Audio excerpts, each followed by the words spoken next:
From above, the scars of Black Summer are almost unnoticeable.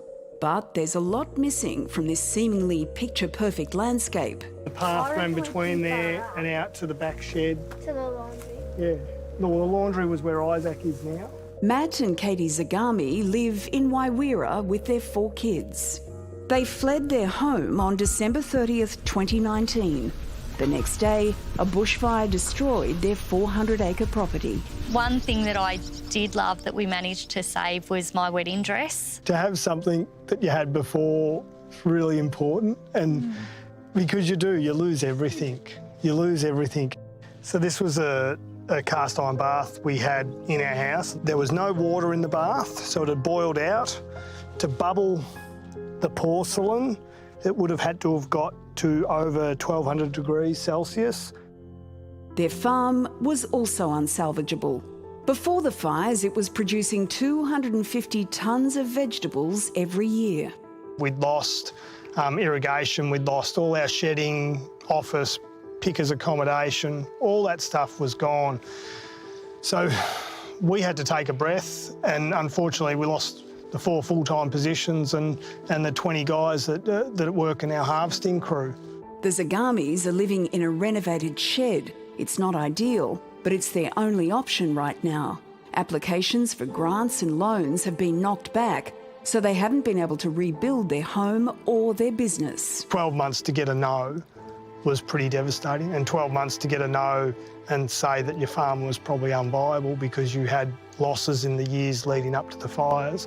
It's pretty upsetting, especially when we'd been farmers for 20 years.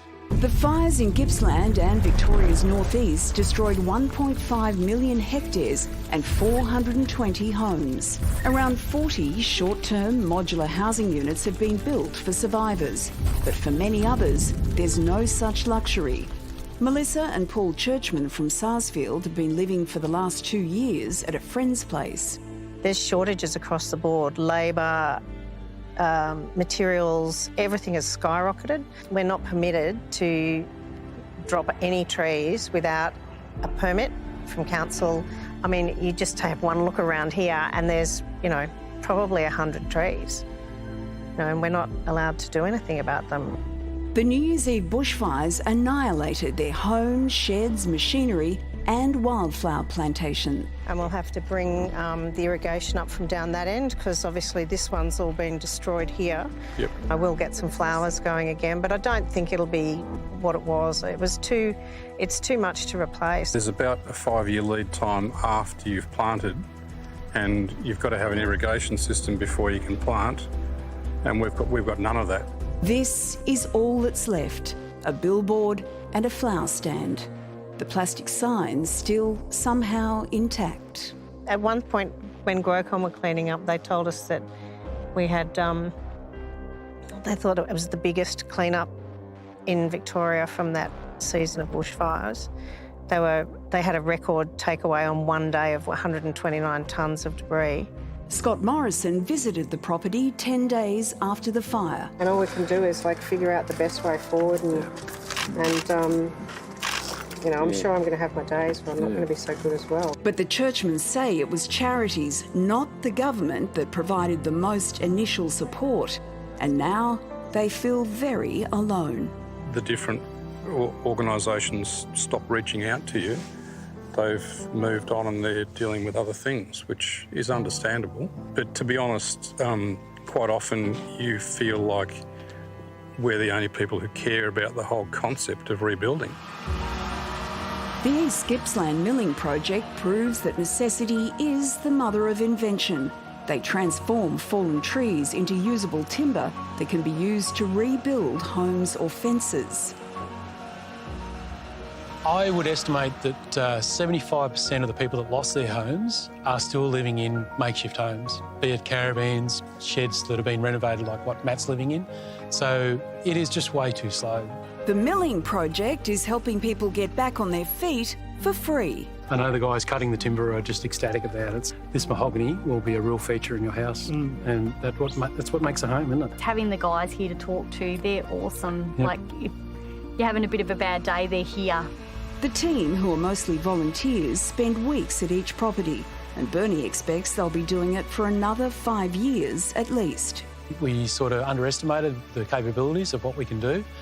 So by the time we leave, sometimes we may have cut up to $85,000 worth of timber for the farmer. And that's a real boost. But for us, it was trying to recreate the history in our property that we can say, right, well, this timber that we've got here was the old tree that burnt down at the bottom of the hill. And we've brought that back up to our house, and we're gonna make that our new kitchen bench top. And that's really exciting to us. 2 years on, bushfire victims are still suffering from immense grief and exhaustion.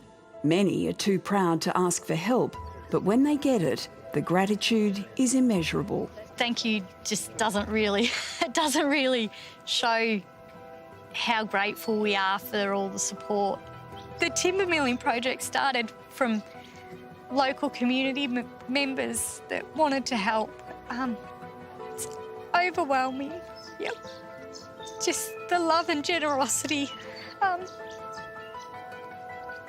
It's amazing. Yeah, it's been unreal. Yeah. It's so important to let those people know that the rest of Australia hasn't forgotten. That's one part of Australia, East Gippsland. Those fires went through the South Coast, Blue Mountains, North Coast of New South Wales, and there's thousands of people still living in sheds and caravans. And it's one thing to have the Prime Minister wander down there a few days afterward and disappear, and yet these people can't get grants and loans that they should be able to get. Yeah. It's disgraceful. It's what happens now that really matters. The East Gippsland Milling Project needs our help so they can continue helping bushfire survivors. So please head to our website for details and then you can donate.